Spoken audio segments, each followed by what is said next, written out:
Alright, E36 bros, time to get back to it. I think this theoretically will be the last thing that I'm going to do.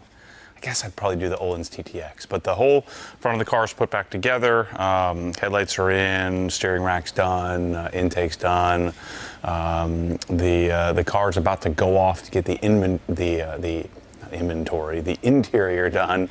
And so there's a couple of things I wanted to do before it went off for that, and that is the long-awaited Porsche Classic, guess we got it upside down, the Porsche Classic head unit that we're going to put in the car, and we'll explain why in a second here. And then I'm going to do the rear speakers, the Bavsound rears as well, get those knocked out really quickly, should be relatively straightforward. And then I'm going to send the fronts off with the door cards when the interior gets done. We're doing new door cards front and rear, we're doing a new Alcantara headliner, I'm doing Recaro Speed 5s, fitted in the same finish, the same anthracite Alcantara, and the M-Cross interior, the fabric interior, so we're going to be doing that. And so I'm going to have the shop do the mid-base drivers and the tweeters in the door cards. And so we have those new plastic pieces, so that'll all go and get done at once. So today we're just going to knock this out. Should be pretty simple. But where I came up with this idea, I can't take credit for it. This is a Porsche design head unit, designed for like air-cooled Porsches, classic Porsches, and it's part of the Porsche Classic brand. And where I found out about this was from my friends at Sound & Motion in Boston, and we came up with the idea: let's remove the Porsche logo on the head unit and let's put it in our classic BMW. And then I get AirPlay and modern connectivity, Bluetooth connectivity via this head unit, and it still looks the part. Because I didn't want to put a modern looking head unit. Even I didn't even want to put a 90s head unit in it. But I think it is something that I really want to do so I can actually listen to things. So let me show you what we got here. So Derek set this up from Sound & Motion. He set this up for me. The cost of this was $1,600, $1,600.27. Yeah, so that was that's a stinger. But we got this nifty little guy that they've modified for me in taking the Porsche logo off of it, refinished the face of it.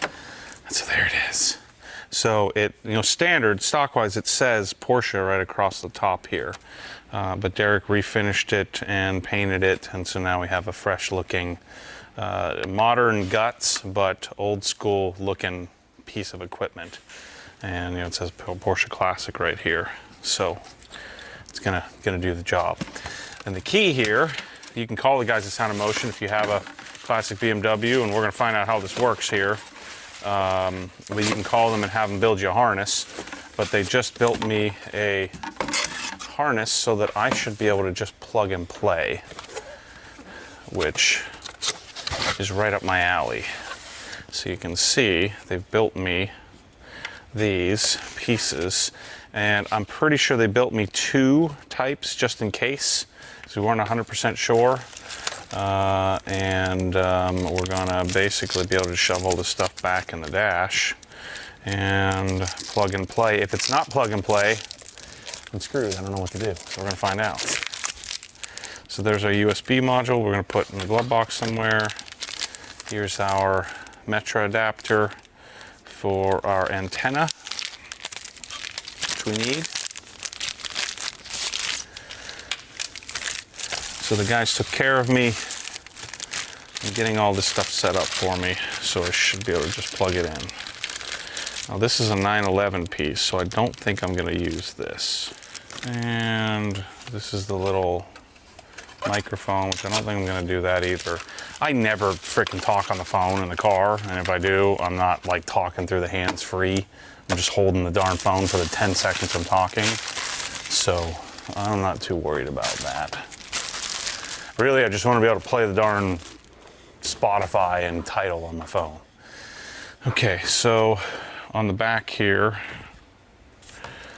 looks like I may need all of these. we're just gonna freaking start plugging stuff in. All right, before we get into that, let's take a look at our BAVsound rear speakers, and then we'll go in the car and see what that's about. Nothing quite like fumbling through stuff that you don't know what you're doing. It's one of my favorite things to do. So this is the rear retrofit kit for E36. So it takes what I believe to be separates back there, and it's a plug and play system from Bavsound, where this should lay right into the car. I'm gonna find out. But theoretically, this clips right, looks like it clips in from underneath. Why does that look a lot different than what I saw in the video where they have separates? We're gonna have to pull the cover off and find out. And then you got some screws in there. Okay, let's do the head unit, and then we'll see if we can get into the speakers and see how difficult this is. Okay, so we just take these pop these two little tabs off the side here. I don't have the code for this radio, this head unit, so it's kind of nice that I'm getting rid of this anyway. I think it's a little 2mm. What is that? It seems like it's bigger than that. Can't freaking see. It's definitely not working. 1.5, 1.27. Not off to a good start.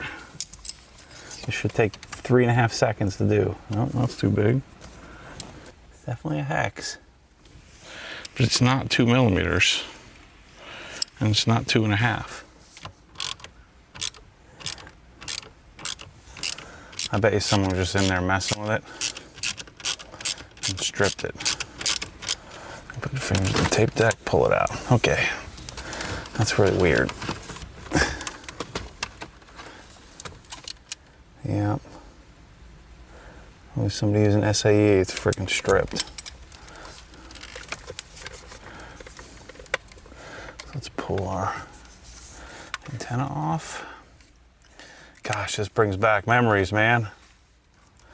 What the flip? I have to freaking watch a YouTube video or something because this is driving me crazy. It should just pop right out. There we go. Just gotta man up. So I was trying to avoid. Oh shoot, I broke it. Crap. Yeah. God dang it. That's such a stupid. Like, why would it not release? I guess just 20 years of being in there. Okay, there's that. Now, take the new one. There are no new screws on this. I don't know how it's going to stay in. So I'm going to pull that thing off. Put this adapter on. Careful not to.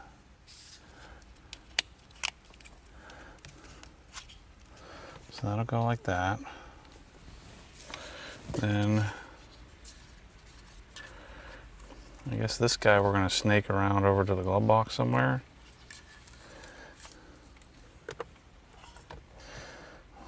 I want to put it in here.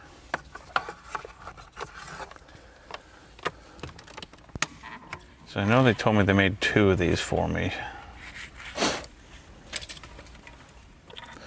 So the brown goes there, black goes there, like that. Well, we got sound. That's the same Porsche interface, that's cool. Problem is we're in this building. I wonder if we're gonna plug the GPS module in. Let me just see if I can connect my phone via Bluetooth, and I might just leave all that other crap out. You know? Like that. Need some power.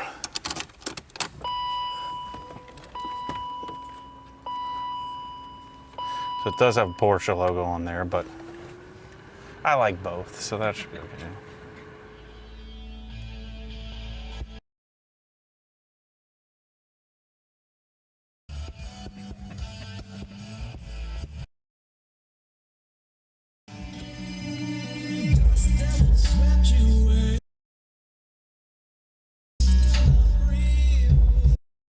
maybe the speakers are just bad. A lot about streams. That's why I have the Disney bundle. It lets me stream Disney Plus, Hulu. All right, we're like a week later. So I want to update you on everything that's going on here, and at the end of this video, basically tell you I got nothing done. But now I know what I need to do. So I've been playing with the different various harnesses, so I have the correct harness. What I found is that my amplifier was bad, the actual factory amplifier. The problem is I put a new amplifier in and it still doesn't sound quite right. So here's what we're going to do. So we got this, so we're still going to do this head unit, and they actually sell a module, I think, that plugs into one of these back pieces here that will end up with 2 sets of pre-outs. So we'll go and get that because I'm going to do an aftermarket amplifier. So what I did is played with this, trying to figure this out. I'm actually going to hire a stereo guy to do this because it's above my pay grade. We're going to mount the phone, the USB block somewhere, make it real clean and neat. He might even take this apart and put me a USB connection somewhere. But we are going to stick with this head unit. This cage comes out, so the black cage comes off, snaps in place, and then this, will snap into that position. So all of this is fine. The wiring is good. The harness is good. We're just going to add that RCA connection. Then what I did to troubleshoot, because you heard what was happening, is I plugged this thing in and everything was clipping. And so I thought maybe, because some of the speakers in the door were dry rotted, so maybe maybe one of the speakers was grounding out. So I went, I'll show you in a second when I swapped the rears, I actually swapped the fronts. And so I have this just sitting here.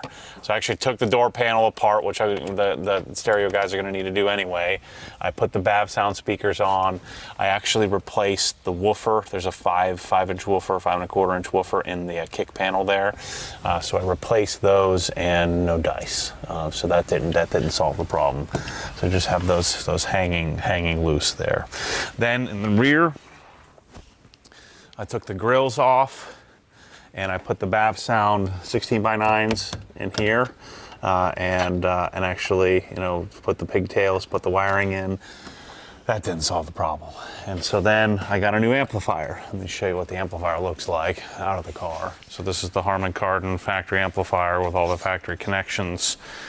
And I replaced it. It doesn't clip anymore, but it just sounds hollowy and not full range. It's almost like there's an issue with likely the connection. I mean, it should be pretty simple. I mean, it's line level speaker wire. And the way that the factory head unit works, if you look at it, this factory head unit has speaker outlets. So on the factory harness, there's actually speaker wire outlets. I was actually able to get this to work. Once I unplugged it from the car and plugged it back in, the code worked, and I had the same issue. I had, clipping issues.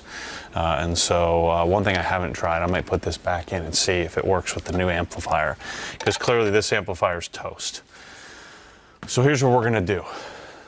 The car's getting sent to E3 Customs in South Florida to do the speed, the Recaro speeds, to do the new door cards, to do the Alcantara headliner, the Alcantara rear deck. So all that's getting sent to get done. Well, there's a guy there who did the stereo stuff for 6 or 7 years. He has a new stereo company, and so I just wanted to send it to one place. And I said, let's just do the darn stereo. So I'm going to do Morel speakers. I want Soft Dome. He's a Morel dealer, which Dyne Audio doesn't make anything that's really going to fit very well in this. The Isotar woofers or tweeters are going to be too big. Isotech will probably fit, but they don't make like a 2-inch woofer like what we need for the doorway here. So we're going to do Morel. I want to do the door cards all at once. Once the door card comes out, the door card goes in, it's not coming back out. So I have new door cards up in the attic that are going, and I have the Bavsound little grills. Maybe he'll use Morel grills, but these speakers here, these Bavsounds, I'm gonna take out of the car and just not use these. I'm gonna sell these or something like that. But we're gonna do Morel Soft Dome tweeter, and we'll do a Morel woofer. So we'll do a 3-way, probably active setup, I would guess, because we're going to have to do some different. We'll have to do a different 2-inch So we'll have to piece it together. In the rear, what we're going to do here, where the BAVsound 6x9s are, I'm going to build the plate, and he's going to do 5 1/4 separates with a crossover. So we'll do whatever timber matched morale tweeters in the front and rear. So we'll do front and rear stage on this because I don't want to modify the front stage. The front stage isn't going to be enough, and so we'll need that rear fill in order to fill the car. Then we're going to do Moscone has, I think it's, what's it called? What do we call it? The Pico? Mm-hmm. Yeah, so the Moscone Pico, and then there's a Moscone Pico Class D. So there's a little Class D amp, and we're going to put a subwoofer in here. I'm going to do a single Illusion Audio 12 because I'm not doing crazy, front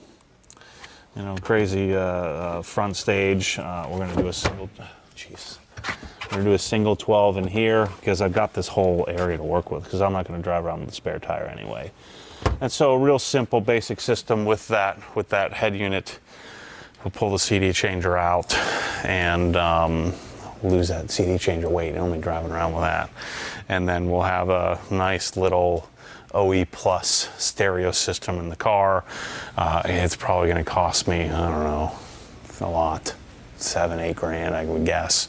But then we'll have a nice little setup, and then the last thing he's going to do is he's going to do on the lighter right there on the center console, right here. We're going to do a sub control there instead, so I can adjust the bass. And that's what we're going to do. So I was hoping to do something simple like OE setup. I don't know if it's the wire, we're going to rewire it as well, so run new speaker wires to each location from the little Pico. He's going to build them out where the Pico amps mount right to the factory location, so you won't even see them, and we'll have ourselves a nice little stereo system. So that's my update on what I thought was going to be a completed thing that was going to take me an hour or so. I've been working on this for frickin' 2 days and just trying to troubleshoot the darn thing. Can't figure it out. I plugged the amplifier in today. I got on the phone, said, let's do an aftermarket system. So that's the plan. Anyway, more E36 updates coming, but probably not for a little while. It's set up about as far as I'm willing to get it or I can get it at this point. I did get clear cornered taillights or Euro taillights. I did get clear corners just to have in case I ever want to do it, but I'm probably going to stay amber. Once it comes back from interior, then we'll start to get into driving. I've got to get a line and stuff like that. So it's going to go send out for interior and stereo. It's going to come directly to PSI to get the alignment done. Then we'll go get it, bring it back here, do some driving stuff. After that, we'll put our E37s, and then we're going to have Barry from 3DM Motorsport. He's going to come down here, and we're going to shoot some videos on the Olin's TTX system that he put together for me, and we'll swap out the TC Kleins that I have on here for Olin. So that's what's coming with the E36, and then the Ultimate. At the end of all this, I'm going to do a really, really detailed paint correction. I might even do a how-to series on this car, and then we're just going to enjoy it and go on to the next one. Then after that's all done, we'll start the E46. So anyway, thanks for watching. Stay tuned for more E36 updates. See you soon.